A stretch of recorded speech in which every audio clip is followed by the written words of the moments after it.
Oi, eu sou a Adriele e o meu estudo é sobre encapsulamento de xilose isomerase visando o aumento da estabilidade enzimática em condições fermentativas. A produção de etanol de segunda geração é possível, pois utilizam-se na fermentação açúcares como xilose e glicose, liberados no pré-tratamento da biomassa de subprodutos agrícolas que seriam considerados resíduos, como por exemplo o bagaço de cana. A limitação encontrada nesse processo está no fato de que o organismo fermentador do caldo de cana, a levedura Saccharomyces cerevisiae, não é capaz de metabolizar a pentose xilose. O ponto positivo é que a Saccharomyces cerevisiae consegue fermentar o isômero da xilose, que é a xilulose.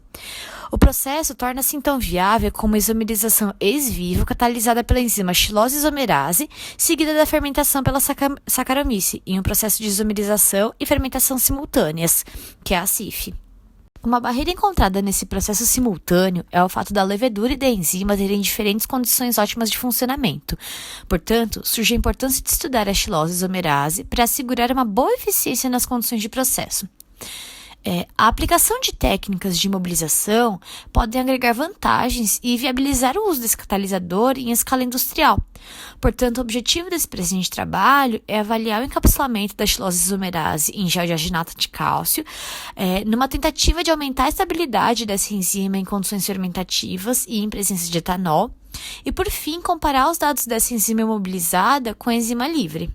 O primeiro processo foi realizar a imobilização da enzima xilose isomerase, que foi doada pela DuPont Genencor, por meio de uma encapsulação utilizando uma suspensão de alginato de sódio com a enzima e gotejando essa suspensão em cloreto de cálcio, resultando em bits da enzima.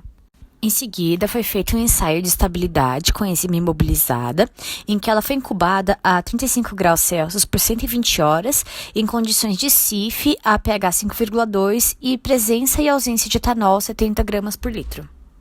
Para realizar a medida de atividade enzimática, amostras foram retiradas periodicamente a cada 24 horas e as atividades da xilose isomerase foram determinadas medindo sua velocidade inicial de conversão de frutose a glicose, utilizando 2 molar em tampão trismaleato a pH 7.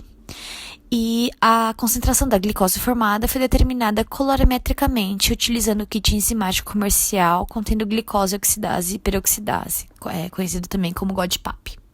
Quando comparamos a atividade enzimática da enzima livre pré-imobilizada, é possível notar que a 60 graus Celsius, a nossa enzima imobilizada apresentou uma atividade 10 vezes menor do que a livre, e isso deve-se ao fato da presença de efeitos difusivos por causa do suporte de imobilização. Já a 35 graus Celsius, esse efeito difusivo é menos acentuado, então tem-se uma queda de apenas 3 vezes na atividade da enzima livre pré-imobilizada. E isso deve-se ao fato de que a velocidade de difusão intrapartícula varia linearmente com a temperatura, enquanto a velocidade cinética da reação varia exponencialmente, seguindo a lei de Arrhenius. Ou seja, em temperaturas mais baixas, a velocidade cinética de difusão tende a se igualar, diminuindo o efeito difusivo aparente.